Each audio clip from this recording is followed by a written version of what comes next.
दूर किसी जंगल में एक टूनी चिड़िया रहती थी। टूनी चिड़िया ने एक अंडा दिया हुआ था और उसको अंडे में से चूजा निकलने का बहुत इंतजार था। जब मेरे अंडे में से चूजा निकलेगा तो मेरे सारे सपने पूरे हो जाएंगे, पर मुझे तो अभी जंगल से दाना लेने जाना है। चलो मैं अपने अंडे को पत्तों के नीचे छुपाकर चली जाती हूँ। तभी टूनी चिड़िया अपने अंडों को पत्तों के नीचे छुपाकर वहां से चली जाती है। ये सब कुछ दूर बैठा कालू कौवा देख रहा था। अरे ये टूनी चिड़िया कितनी मूर्ख है। ये समझती है कि पत्तों के नीचे छुपाने से मुझे अंडों का पता नहीं चलेगा। चलो मैं अब इसका अंडा चुरा कर ले जाता हूँ। जब मुझे भूख लगेगी तो मैं आमलेट बनाकर खाऊंगा। ये कहकर कालू कौवा टूनी चिड़िया का अंडा उठाकर वहां से चला जाता है। जैसे ही टूनी चिड़िया वापस आई तो उसने देखा कि उसका अंडा वहां पर नहीं था। अरे, मेरा अंडा कहाँ चला गया? मैं यहीं पर तो रख कर गई थी। पता नहीं मेरा अंडा कौन उठाकर ले गया। मैं अभी जाकर दूसरे पक्षियों से पूछती हूँ। ये कहकर टूनी चिड़िया वहां से चली जाती है और जंगल के सभी पक्षियों को इकट्ठा कर लेती है। क्या हुआ टूनी चिड़िया, तुम परेशान क्यों हो? कबूतर भैया, मैं जंगल से दाना लेने गई थी और मैंने जाते हुए अपने अंडे को पत्तों के नीचे छुपा दिया था। मगर जैसे ही मैं दाना लेकर वापस आई तो मैंने देखा कि मेरा अंडा वहां पर नहीं था। पता नहीं कौन मेरे अंडे को उठाकर ले गया है। अरे ये तो बहुत बुरा हुआ। पर टूनी चिड़िया, हमने तो किसी को भी तुम्हारा अंडा ले जाते नहीं देखा। तोते भैया, आखिर कोई तो मेरा अंडा उठाकर लेकर गया है। मेरा अंडा खुद तो चलकर नहीं जा सकता। उन सब पक्षियों की बातें सुनकर एक मछली पानी के ऊपर आ जाती है। मेरे जंगल के प्यारे पक्षियों, तुम लोग यहाँ पर क्यों जमा हुए हो? मछली बहन, थोड़ी देर पहले कोई पक्षी टूनी चिड़िया का अंडा उठाकर ले गया है। अब पता नहीं टूनी चिड़िया का अंडा कहाँ है। हम उसी बारे में बात कर रहे थे। पर थोड़ी देर पहले मैंने कालू कौवे को एक अंडा उठाकर लेकर जाते हुए देखा है। शायद वो अंडा टूनी चिड़िया का ही हो। हाँ, वो अंडा टूनी चिड़िया का ही होगा, क्योंकि कालू कौवे के पास खुद का तो कोई अंडा नहीं था। चलो दोस्तों, हम अभी जाकर उस कालू कौवे की खबर लेते हैं। ये कहकर वो सभी पक्षी अपने हाथों में डंडे उठाकर कालू कौवे की तरफ चले जाते हैं। वो जैसे ही वहां पहुंचे तो उन्होंने देखा कि टूनी चिड़िया का अंडा वहां पर पड़ा हुआ था।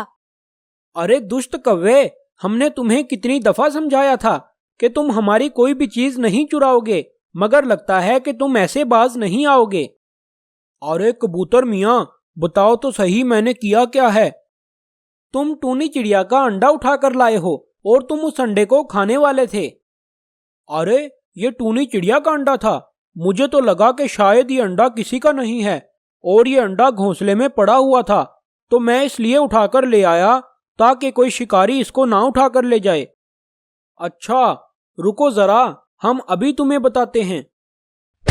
ये कहकर सभी पक्षी कालू कौवे को जोर जोर से मारने लगते हैं। इस तरह उसको उसके किए की सजा मिल जाती है। सुंदरबन नाम के जंगल में एक टूनी चिड़िया रहती थी। टूनी चिड़िया बड़ी ही दयालु थी। उसी जंगल में एक कालू कौवा भी रहता था। टूनी चिड़िया और कालू कौवा बहुत गहरे दोस्त थे। एक दिन कालू कौवा टूनी चिड़िया के पास आया। अरे टूनी चिड़िया, चलो जल्दी से जाकर जंगल से दाना लेकर आते हैं।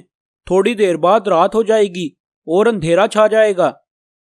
हाँ कौवे भैया, आप ठीक कहते हैं। हमें दिन के उजाले में दाना ले आना चाहिए। चलो जल्दी चलो। तभी टूनी चिड़िया और कालू कौवा जंगल से दाना लेने के लिए चले जाते हैं। थोड़ी ही दूर जाने के बाद उन्हें जमीन पर बहुत सारे गंदम के दाने नजर आए।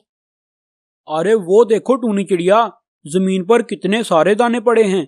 चलो जल्दी चलो। तभी वो दोनों उन दानों के पास आ जाते हैं। अरे वाह, ये दाने तो बहुत ज्यादा हैं। हमें इतने ज्यादा दाने एक साथ मिल गए। कौवे भैया, क्यों ना हम एक गेम खेलें? कौन सी गेम? हम दोनों इन दानों को खाना शुरू करते हैं। जो सबसे ज्यादा दाना खाएगा वो जीत जाएगा। ठीक है, मगर जो ज्यादा दाने खाएगा वो जीतने के बाद हारने वाले को भी खा जाएगा। टूनी चिड़िया को लगा कि शायद कालू कौवा मजाक कर रहा है, तो वो फौरन राजी हो गई और उन दोनों ने दाना खाना शुरू कर दिया। टूनी चिड़िया ईमानदारी से दाना खाती रही, मगर कालू कौवा दाना उठाकर पीछे फेंकता रहा। थोड़ी देर बाद उन्होंने सारे दाने खत्म कर लिए। अरे देखा टूनी चिड़िया, मैंने कितने ज्यादा दाने खा लिए। मैं जीत गया हूँ। अब मैं तुम्हें भी खा जाऊंगा। तैयार हो जाओ। टूनी चिड़िया ये सुनकर बहुत चिंतित हो गई। तभी उसके दिमाग में एक योजना आई।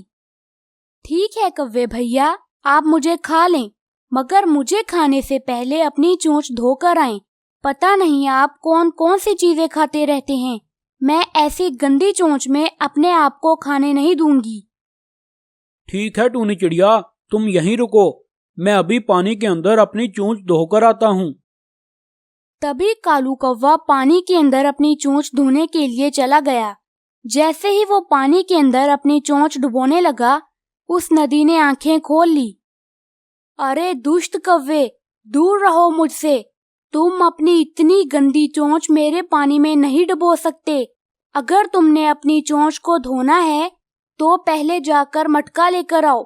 मैं तुम्हें उस मटके में पानी दे दूंगी, मगर तुम अपनी चोंच मेरे अंदर नहीं डुबो सकते। ऐसे तो मेरा पानी गंदा हो जाएगा। ये सुनने के बाद कालू कौवा वहां से चला जाता है और कबूतर के पास पहुंच जाता है। वो कबूतर मिट्टी के बर्तन बनाया करता था। अरे आओ कालू कौवे, कैसे आना हुआ? कबूतर भैया, मुझे एक मटका बना कर दो। मगर कौवे भैया, मेरे पास तो मिट्टी खत्म हो गई है। तुम पहले जाकर मिट्टी लेकर आओ।